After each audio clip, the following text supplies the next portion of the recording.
Halo pemirsa, hari ini tim InBusiness berkesempatan mengunjungi kantor pajak Kabupaten Manggarai Barat yang ada di Jalan Simpang Pede. Hari ini kami akan melakukan wawancara langsung dengan pimpinan kantor pajak Kabupaten Manggarai Barat. Untuk selengkapnya, silakan ikuti terus video kami. Dalam rangka mendukung Labuan Bajo sebagai destinasi super prioritas di Indonesia, Kantor Pelayanan Penyuluhan dan Konsultasi Perpajakan atau KP2KP Manggarai Barat senantiasa memberikan layanan terbaik mereka kepada para wajib pajak di Labuan Bajo. Melalui 4 pilar atau kewajiban utama dalam menjalankan tugas mereka, yakni pelayanan, pengawasan, pemeriksaan, dan penagihan, KP2KP selalu berupaya secara maksimal agar fungsi dan layanan dapat tersampaikan secara baik kepada para wajib pajak. Selain itu, hampir 90% fungsi kantor pajak di Labuan Bajo juga berusaha untuk dimaksimalkan sedemikian rupa, mulai dari pelayanan NPWP, pembayaran, pembuatan billing, dan pelaporan SPT. Semuanya ini dilakukan dengan harapan agar Labuan Bajo yang kini sudah ditetapkan sebagai wisata super prioritas dan menuju kelas premium dapat berkontribusi lebih dalam hal perpajakan. Tugas utama kami itu kan masalah mengumpulkan dana untuk pembangunan ya. Jadi kalau secara nasional pajak itu sekitar 75%. 75% pembangunan Indonesia itu disupport atau dibiayai oleh pajak yang dibayarkan oleh pembayar pajak seluruh Indonesia. Nah, yang menarik tadi saya cerita juga bahwa untuk di wilayah sini di Manggarai Barat itu penerimaan tahun lalu itu kurang lebih sekitar 120 miliar. Artinya itu tantangan buat saya bagaimana memberikan pemahaman, memberikan kesadaran bahwa pajak itu adalah gotong royong. Kalau kita berbicara pelayanan, memang pilar pengamanan penerimaan pajak itu satu ada pelayanan, pengawasan, pemeriksaan, dan penagihan. Sebenarnya sebelum dari itu ada namanya penyuluhan. Nah, tindakan penyuluhan termasuk dengan seperti ini. Kenapa teman-teman dari InBusiness saya sangat senang sekali teman-teman dari InBusiness datang. Sekaligus kita ingin menyampaikan bahwa pajak itu gotong royong, satu.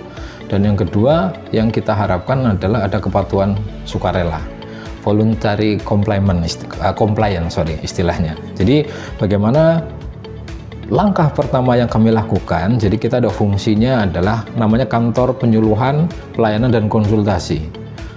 Langkah awal dari pengamanan penerimaan pajak ini adalah penyuluhan. Bagaimana kita memberikan edukasi, bagaimana kita memberikan pemahaman bahwa pajak adalah gotong royong dan sumber untuk pembangunan. Di tahun 2018, Mbak Dewi dan teman-teman dan tim, kami itu keliling seluruh Manggarai. Dari Gulumuri sana, yang mewakili Kecamatan Komodo, sampai Macang Pacar, sampai dengan Bari. Sebenarnya message-nya apa? Pemirsa sekalian, bahwa saya paham Manggarai Barat tantangan utamanya adalah di soal transportasi dan komunikasi. Ketika saya dulu ke Bari, saya pertama bilang, Pak, zaman sekarang bayar pajak itu tidak perlu bergeser loh. Dari saya punya smartphone, selesai sudah, saya tidak perlu bergeser, kan gitu. Dan ternyata desainnya sinyal susah. Nah, kan saya harus bicaranya seperti apa? Nah, artinya kami mencoba mengunjungi di seluruh kecamatan, karena fokus kami waktu itu adalah dana desa, Mbak Dewi. Dana desa itu, di setiap desa itu dikasih dana sekitar kurang lebih 1 miliar untuk pembangunannya. Nah, itu kan ada aspek pajaknya tuh. Nah, kita sampaikan ke sana. Message-nya adalah bahwa pelayanan kami atau penyuluhan kami itu udah sampai ujung sana loh, gitu loh. Sekaligus kami memberikan apa istilahnya, menyadari bahwa ini bukan hal yang mudah. 4 jam hanya untuk membayar pajak datang ke sini, 4 jam hanya untuk mendaftarkan NPWP, itu kan repot ya. Itu dari satu sisi penyuluhan. Yang kedua adalah pelayanan. Pelayanan nanti bisa di-shoot juga aktivitas pelayanan di kantor kami, bahwa kami dari jam 8 sampai jam 4 pelayanan baik NPWP, pembayaran, pembuatan billing, pelaporan SPT, sampai hampir 90% fungsi kantor pajak itu kami bisa layani. Oke, jadi saya selalu sampaikan bahwa Labuan Bajo adalah ikonnya Indonesia, New Bali ya, kalau disebut ya, New Bali. Jadi harapannya memang kita akan ada pemberitaan yang positif dari teman-teman media nih, bahwa Labuan Bajo itu cantik, Labuan Bajo itu indah, destinasinya adalah super premium. Yang kedua, selanjutnya dari proses itu adalah dengan infrastruktur yang sudah sedemikian bagus, pembangunannya masif sekali. Ke depan jangan ragu bahwa investor dari manapun, mau asing mau nasional, silakan datang ke Labuan Bajo, silakan berinvestasi di Labuan Bajo, silakan berusaha di Labuan Bajo, silakan mengembangkan potensi ekonomi, potensi wisata di Labuan Bajo. Dan dari sisi perpajakan, kantor pajak selalu siap mensupport itu dengan pelayanan yang super premium juga.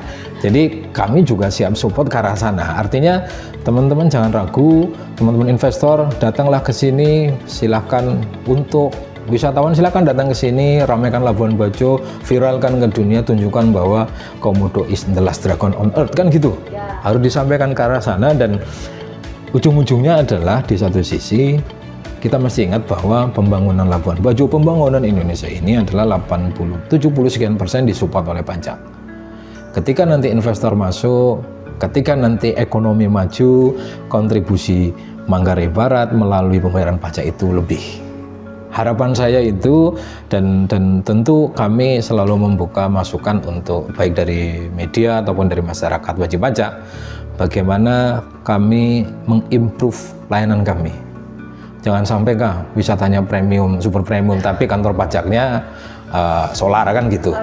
Jadi harapannya itu, kita akan sejalan dengan itu, ekonomi maju, investor datang, ekonomi berkembang, pajak bertumbuh dengan baik, sehingga nanti pembangunan yang berkelanjutan atau istilahnya sustainability-nya itu terjaga gitu. Demikian hasil wawancara kami dengan pimpinan kantor pajak Kabupaten Manggarai Barat. Nikmati berita tentang Labuan Bajo setiap harinya, non-stop hanya di InBusiness.